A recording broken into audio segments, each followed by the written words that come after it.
Hello நண்பர்களே, எல்லாருக்கும் காலை வணக்கங்க. நான் காலையில் சீக்கிரம் எழுந்திரிச்சிட்டேன். நான் உடம்பு சரியில்லைன்னா சீக்கிரம் எழுந்திரிச்சிடுவேங்க.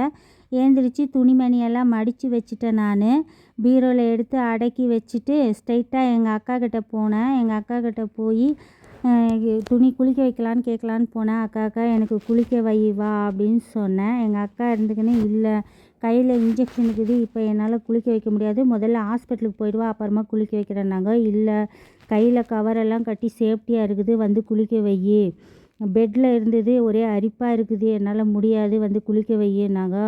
முடியாது போ அப்படின்னாங்க. மரியாதையாக குளிக்க வைக்கிறியா என்ன அப்படின்னேன். என்ன உடம்பு சரியில்லைன்னா மிரட்டி பார்க்குறியா என்ன அப்படின்னாங்க. எனக்கு உடம்பு சரியில்லை, மிரட்டியும் பார்க்குவேன், தூக்கி போட்டு மிதிக்குவேன், இப்போ வரியா என்னன்னாங்க. சரி சரி போ, பின்னாலே போ, வரேன், இதை காய் கட் பண்ணிக்கிறேன், எடுத்து வச்சுட்டு வரேன்னாங்க. போகிற போக்கில் எங்கள் அம்மா ஒரு கிளாஸ் எடுத்தாங்க. கையில் இன்ஜெக்ஷன் இருக்குது ஜோதி, ஏன் குளிக்கிற, முதல்ல ஹாஸ்பிட்டலுக்கு போயிட்டு வா அப்புறமா குளி அப்படின்னு சொன்னாங்க. இல்லை, எனக்கு பெட்டில் இருந்தது ஒரே அரிப்பாக இருக்குது, நான் கேட்க மாட்டேன், நான் போய் குளிச்சுட்டு தான் நான் ஹாஸ்பிட்டலுக்கு போவேன். நீ என்னைக்கு என் பேச்சை கேட்டிருக்கேன்னு சொன்னாங்க. போமா அப்படின்னு சொல்லிட்டு வந்துட்டேன். அப்புறம் வந்து எங்கள் அக்கா வந்து குளிக்க வச்சுட்டாங்க. தலையை கட்டி விட்டுட்டு குழம்பு கொதிச்சிட்டு இருக்கு, நீ பின்னாலேயே போ, நான் கேஸ் ஆஃப் பண்ணிட்டு வந்து உனக்கு தலை வாடுறேன் அப்படின்னு சொன்னாங்க. சரின்ட்டு நான் என்ன பண்ணிட்டேன், நானும் வந்துட்டேன். நான் போகிற போக்கில் அவகிட்ட ஒரு ஆட்டத்தை போட்டு போனேன், எங்கள் தம்பி குழந்தைகிட்ட.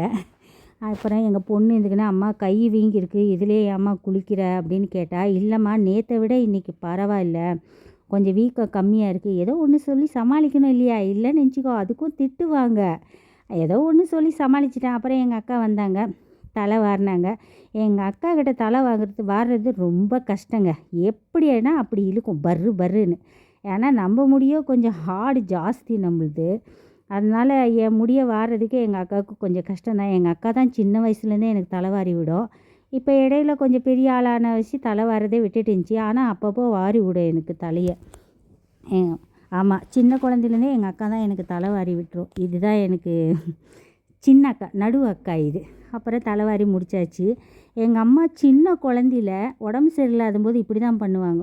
தலைவாரி செடியில் இருக்கிற பூவை எடுத்து வந்து என் தலையில் வச்சு விடுவாங்க. அதே மாதிரி இப்போ உடம்பு சரியில்லாத போது எங்கள் அம்மா செடியில் இருக்கிற கனகாமரத்தை எடுத்துன்னு வந்து வச்சுக்கின்னு போமா ஹாஸ்பிட்டலுக்கு அப்படின்னாங்க. பாருங்கள், வச்சு விட்டுட்டாங்க. நல்லா இருக்குல்ல, சூப்பராக இருக்குல்ல. நல்லா இருக்கா இல்லையான்றதை கமெண்ட்டில் சொல்லுங்கள். எங்கள் அம்மாவுக்கு சின்ன வயசுலேருந்தே இதே வேலை தாங்க.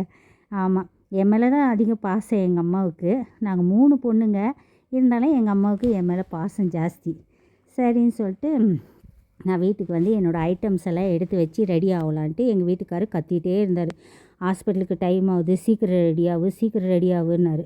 சரின்ட்டு நானும் என்ன பண்ணேன், எடுத்து வச்சுட்டு, நம்ம எப்பயுமே ஃபேர் அண்ட் லவ்லி தான் போடுவோம். ஃபேர் அண்ட் லவ்லியை தவிர வேறு எந்த ப்ராடக்ட்டும் போடுறதே கிடையாது. ஏன்னா எந்த ப்ராடக்ட்டும் எனக்கு தெரியாது வாங்கிறதுக்கு. ஃபேர் அண்ட் லவ்லி ஆமாம்மாண்ணா, இந்த பான்ஸ் பவுட்ரு, இதை விட்டாக்கா நம்மளுக்கு எந்த ப்ராடக்ட்டும் வாங்கவும் தெரியாது, அது என்ன ஐட்டமுன்னு கூட எனக்கு தெரியாதுங்க. எனக்கு அதுவும் பவுட்ரு கூட நான் சும்மா போட மாட்டேன். இப்போ நான் ஹாஸ்பிட்டலுக்கு இல்லை வெளியில் எங்கன்னா போனேன்னா மட்டும்தான் நான் பவுட்ரு போட்டுக்குவேன், மற்ற டைம்லலாம் போட மாட்டேன். அப்புறம் வந்து நான் வந்து குங்கம்லாம் வைக்க மாட்டேங்க. நாங்கள் தான் கிறிஸ்டினாச்சே, குங்கம்லாம் வைக்க மாட்டேன். எங்கள் வீட்டில் கூட யாருமே வைக்க மாட்டாங்க, நான் மட்டும்தான் வைக்குவேன். அதுவும் இந்த ஸ்டிக்கர் போட்டு கலர் போட்டெல்லாம் வைக்குவேன் நான். அது ஏன் வைக்கிறேன்னா, நான் செய்கிறதோ கார்மெண்ட்ஸ் வேலை, சின்னதுலேருந்தே நான் கார்மெண்ட்ஸில் தாங்க வேலை செய்கிறேன். அதனால் அங்கே எப்படி வராங்களோ அப்படி போனால் தானே கொஞ்சம் நல்லா இருக்கும். அவங்களாம் நல்லா வந்து நான் ஒரு மாதிரி போனாக்கா நல்லா இருக்காது. அதனால தாங்க இது வந்து வீட்டுக்கு போட்டுக்கிற கம்பல் போட்டுக்கினேன். வளையல் போடணுமாச்சு, எனக்கு வளையல் போடாமல் என்னால் இருக்கவே முடியாதுங்க. வளையல் போடலான்னா கையில் இன்ஜெக்ஷன் இருக்குது, ஆனால் 2 கைக்கு போட்டால் தான் அழகாக இருக்கும். ஆனாலும் எங்கள் வீட்டுக்காரர் வேணாம் போடாத, இன்ஜெக்ஷன் எடுத்துன்னு வந்துட்டு பிறகு போட்டுக்கோனாங்க. ஆனாலும் நான் சொல் பேச்சு கேட்காத, இல்லை ஒரு கையில்னாச்சும் நான் வளையல் போட்டே போடுவேன்னு சொன்னேன். கை குளுக்கோஸ் போட்டால் வச்சு எல்லாம் வீங்கிட்டு இருக்குது, ஃபுல் பாடியே வீங்கிட்டு இருக்குது. ஆனாலும் நான் ஒரு கையில் போட்டுக்கிட்டேன் வளையலை. எங்கள் வீட்டுக்காரர் திட்டிகிட்டே இருந்தார், கை வலிக்குது, எதுக்கு வளையலெல்லாம் போடாத அப்படின்ட்டாரு. சரின்ட்டு அவரை கொஞ்சம் சமாளிச்சுட்டு, அப்புறமா கண் கொஞ்சம் உறுத்துற மாதிரியே இருந்துச்சு எனக்கு. நான் கண்மை வைக்க மாட்டேன், அதிகமாக வைக்க மாட்டேன். எப்போனா கண் கொஞ்சம் உறுத்துற மாதிரி இருந்துச்சுனாக்கா இந்த கண்மை வைப்பேன். அது குச்சி குச்சியாக வருது, அதெல்லாம் எனக்கு வாங்கவும் தெரியாது, அதில் எனக்கு வைக்கவும் தெரியாது. வாங்கவே தெரியாதுன்ன பிறகு வைக்கவும் தெரியாது தான். அதனால் நம்மளுக்கு எப்பயுமே கம்ஃபர்டபுள் இந்த கண்மை தான். அதனால் அந்த கண்மை மட்டும் நான் எடுத்து வச்சுக்கினேன் நான். ஆனால் எங்கள் வீட்டுக்காரர் கத்திகிட்டே இருந்தார்.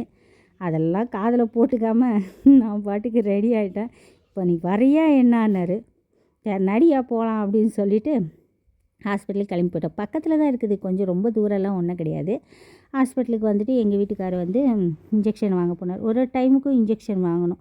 எப்போல்லாம் இன்ஜெக்ஷன் போடுறாங்களோ அப்போல்லாம் வந்துட்டு நம்ம காசு கொடுத்து பே பண்ணி ரூ. 600 போடுற காசோடு சேர்த்து ரூ.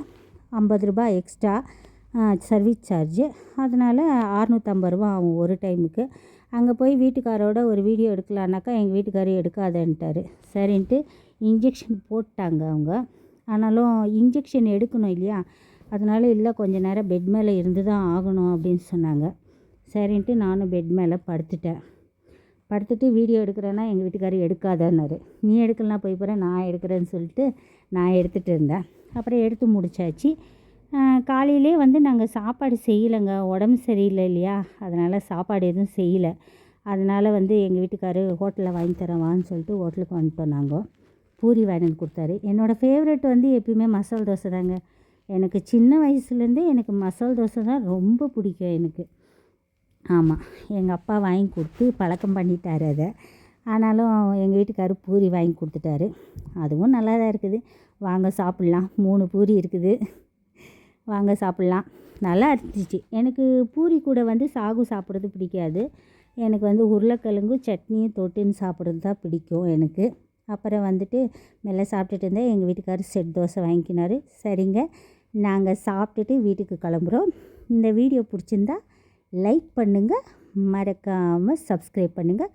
நீங்கள் என்ன சாப்பிட்டீங்கன்றதை மறக்காமல் கமெண்ட் செக்ஷனில் சொல்லுங்கள். ஓகேங்க, பாய், தேங்க்யூ, பாய் பாய்.